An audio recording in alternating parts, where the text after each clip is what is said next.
বন্ধুরা, ধাঁধাটিতে আপনারা দুটি চোরকে আত্মগোপন করে চুরি করতে ঢুকতে দেখতে পাচ্ছেন। এই চোর দুটির মধ্যে একটি চোর পুলিশের হাতে ধরা পড়বে। এখন এখানে আপনাকে আপনার ডিজিটাল বুদ্ধি খাটিয়ে বলতে হবে 1 ও 2 নম্বরের মধ্যে কোন চোরটি পুলিশের হাতে ধরা পড়বে। আর তার জন্য আপনারা সময় পাবেন 5 সেকেন্ড। আপনার সময় শুরু হচ্ছে এখন।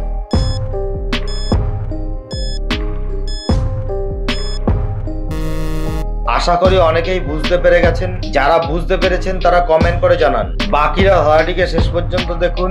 আমাদের চ্যানেলটি সাবস্ক্রাইব করে আমাদের সঙ্গে থাকুন। ভালো করে লক্ষ্য করে দেখুন 1 নম্বর চোরটি পুলিশের হাতে ধরা পড়বে। কারণ 1 নম্বর চোরটি যে ঘরটিতে চুরি করতে ঢুকছে তার সামনে সিসিটিভি ক্যামেরা লাগানো রয়েছে। ধাঁধাটিতে আপনারা 3 বন্ধুকে জঙ্গলের মধ্যে একটি নদীর ধারে মনোরম পরিবেশে দাঁড়িয়ে থাকতে দেখতে পাচ্ছেন। এরা রাস্তা ভুল করে এই স্থানে এসে পৌঁছেছে, তাই এরা একটি নিরাপদ স্থানের খোঁজে রয়েছে। অনেকক্ষণ খোঁজাখুঁজি করবার পর এরা দুটি ঘরের সামনে এসে উপস্থিত হলো, কিন্তু 3 জনের মধ্যে কেউই বুঝতে পারলো না কোন ঘরটিতে তাদের ঢোকা উচিত। এখন এখানে আপনি কি আপনার ডিজিটাল বুদ্ধি খাটিয়ে বলতে পারবেন 1 ও 2 নম্বরের মধ্যে কোন ঘরটিতে এদের ঢোকা উচিত? আপনার সময় শুরু হচ্ছে এখন।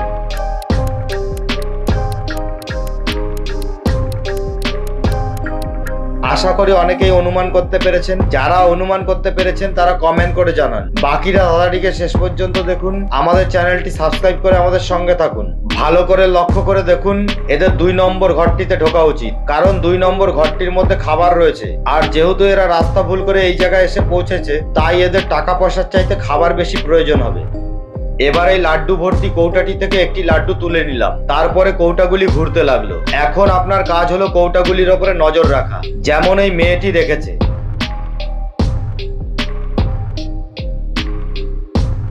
এবার আপনি ভেবে বলুন তো কোন কৌটাটি থেকে লাড্ডুটি তুললাম। আপনার সময় শুরু হচ্ছে এখন।